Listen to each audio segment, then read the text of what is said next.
അനുഗ്രഹിക്കപ്പെട്ട നല്ല സമയത്തിനായി ഞാൻ ദൈവത്തെ സ്തുതിക്കുന്നു, സ്തോത്രം ചെയ്യുന്നു.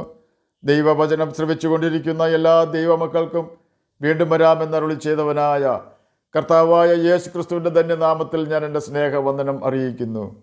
ഇന്നത്തെ അല്പസമയത്തെ ചിന്തയ്ക്കായി 71 സങ്കീർത്തനം 5 വാക്യം നമുക്ക് വായിക്കാം.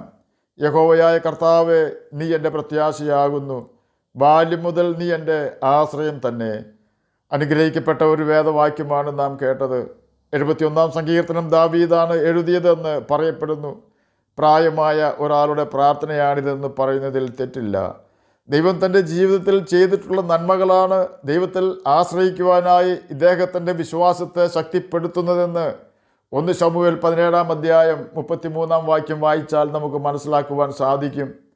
ശൗൽ ദാവീദിനോട്, ഈ ഫിലിസ്തീനോട് ചെന്ന് അംഗം പൊരുതുവാൻ നിനക്ക് പ്രാപ്തിയില്ല, നീ ബാലകനത്രേ, അവനോ ബാല്യം മുതൽ യോദ്ധാവാകുന്നു എന്ന് പറഞ്ഞു. ദാവീദ് ശൗലിനോട് പറഞ്ഞത്, അടിയന്നപ്പൻ്റെ ആടുകളെ നോക്കിക്കൊണ്ടിരിക്കുമ്പോൾ ഒരിക്കൽ ഒരു സിംഹവും ഒരു കരടിയും വന്ന് കൂട്ടത്തിൽ നിന്നും മാട്ടിൻകുട്ടിയെ പിടിച്ചു. ഞാൻ പിന്തുടർന്ന് അതിനെ അടിച്ച് അതിൻ്റെ വായിൽ നിന്നും മാട്ടിൻകുട്ടിയെ വിടുവിച്ചു. അത് എൻ്റെ നേരെ വന്നപ്പോൾ ഞാൻ അതിൻ്റെ താടിക്ക് പിടിച്ച് അടിച്ചു കൊന്നു. ഇങ്ങനെ അടിയൻ സിംഹത്തെയും കരടിയെയും കൊന്നു. ഈ അഗ്രചർമ്മിയായ ഫിലിസ്ത്യൻ ജീവനുള്ള ദൈവത്തിൻ്റെ സൈന്യത്തെ നിന്ദിച്ചിരിക്കൊണ്ട് അവനും അവയിലൊന്നിനെ പോലെ ആകും. നീ ബാലകൻ ആകുന്നു എന്ന് പറഞ്ഞ ശൗലിനുള്ള ചുട്ട മറുപടിയാണ് ദാവീദ് കൊടുത്തത്. ബാലനാണെങ്കിലും ആ പ്രായത്തിലും ദൈവകരങ്ങളിൽ ഉപയോഗിക്കപ്പെടുകയും ദൈവത്തെ അടുത്തറിയുകയും ദൈവത്തിൽ ആശ്രയിക്കുകയും ചെയ്യുന്നവനായിരുന്നു ദാവീദ്. ഒരിക്കലൊരു സിംഹവും ഒരിക്കലൊരു കരടിയും എന്ന പ്രയോഗത്തിൽ സിംഹവും കരടിയും ഒരുമിച്ചല്ല വന്നതെന്ന് സൂചിപ്പിക്കുന്നു. ഒരിക്കൽ സിംഹം വന്നിട്ട് തനിക്ക് പ്രതിസന്ധി ഉണ്ടാക്കിയതുപോലുള്ള സ്ഥലത്താണ് അവൻ വീണ്ടും മാടിനെ തീറ്റുവാൻ ചെന്നത്. പ്രതിസന്ധികൾ ഉണ്ടാകുമെന്നതുകൊണ്ട് പേടിച്ച് ഓടി ഒളിക്കുന്നവനല്ലായിരുന്നു ആ ബാലൻ. അതിന് കാരണം അവൻ ആരെയാണ് ആശ്രയിക്കുന്നതെന്ന് അവൻ അറിയാമായിരുന്നു.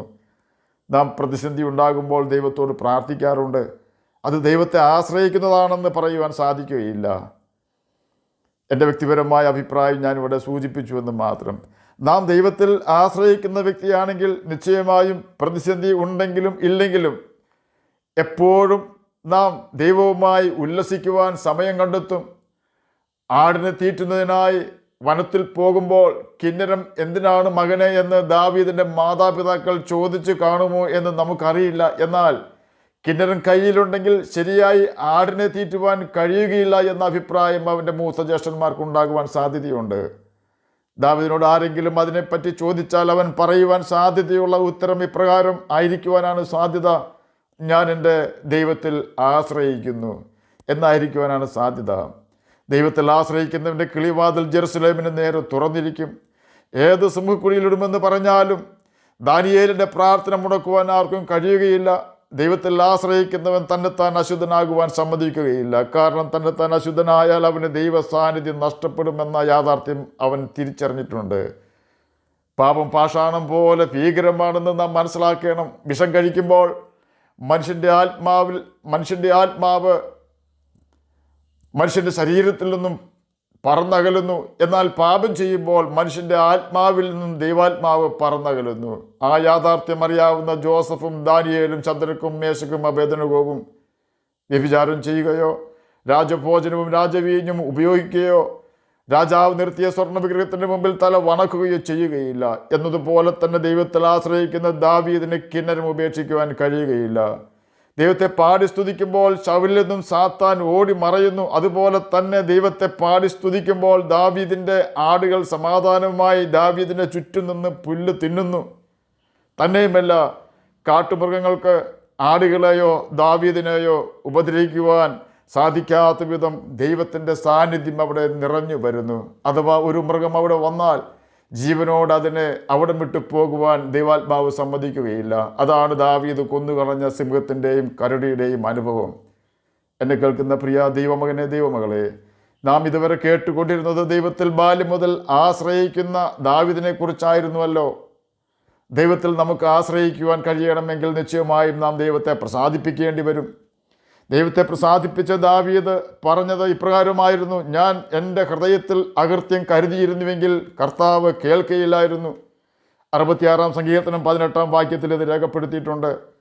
എങ്ങനെ ദൈവത്തെ പ്രസാദിപ്പിക്കാമെന്ന് കർത്താവായ യേശു ക്രിസ്തു നമ്മെ പഠിപ്പിച്ചിട്ടുണ്ട്. ഞാൻ എൻ്റെ പിതാവിൻ്റെ കൽപ്പനകൾ പ്രമാണിച്ചുകൊണ്ട് അവൻ്റെ സ്നേഹത്തിൽ വസിക്കുന്നത് പോലെ നിങ്ങൾ എൻ്റെ കൽപ്പനകളെ പ്രമാണിച്ചാൽ എൻ്റെ സ്നേഹത്തിൽ വസിക്കാം എന്നാണ് യോഹന്നാൻ എഴുതിയ സുവിശേഷം 15-ാം അധ്യായം 10-ാം വാക്യത്തിൽ രേഖപ്പെടുത്തിയിരിക്കുന്നത്.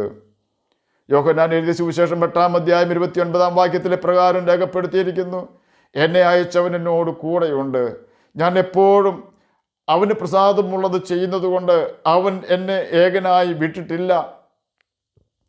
ആകയാൽ നാം യേശുവിൻ്റെ കൽപ്പനകൾ പ്രമാണിച്ചാൽ നമുക്ക് യേശുവിനെ പ്രസാദിപ്പിക്കുവാൻ കഴിയും. നാം യേശുവിൻ്റെ കൽപ്പനകൾ പ്രമാണിച്ചാൽ യേശു ക്രിസ്തു നമ്മുടെ ഹൃദയത്തിൽ വാസം ചെയ്യും എന്ന വാഗ്ദാനം യോഹന്നാൻ എഴുതിയ സുവിശേഷം 14-ാം അധ്യായം 16-ാം വാക്യത്തിലും 21-ാം വാക്യത്തിലും 23-ാം വാക്യത്തിലും യേശു നമുക്ക് ഉറപ്പ് തരുന്നുണ്ട്. ഒരു പക്ഷേ കടുവയോ സിംഹമോ അഗ്നികുണ്ഡമോ സിംഹക്കുഴിയോ പോത്തിഫേറിൻ്റെ ഭാര്യയോ നമ്മുടെ മുൻപിലും വന്നേക്കാം. അവയുടെ എല്ലാം മുൻപിൽ യഹോവയിൽ ആശ്രയിക്കുന്നവൻ വിജയക്കൊടി പാറിക്കും എന്നതിൽ സംശയമില്ല. കാരണം യേശു കർത്താവ് അവയിൽ നിന്നെല്ലാം നമ്മെ കാത്തു പരിപാലിക്കുകയും നല്ല ഉപദേശം തരികയും ചെയ്യും. യേശു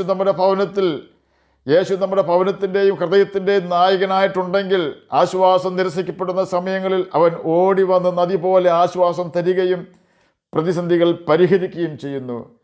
നാം കർത്താവിൻ്റെ കൽപ്പനകൾ ഓർത്ത് അനുസരിച്ചാൽ ദൈവവചനം നാം നടക്കേണ്ടുന്ന പാതയിൽ കൂടി മാത്രം നടത്തി ലക്ഷ്യത്തിൽ എത്തിക്കും.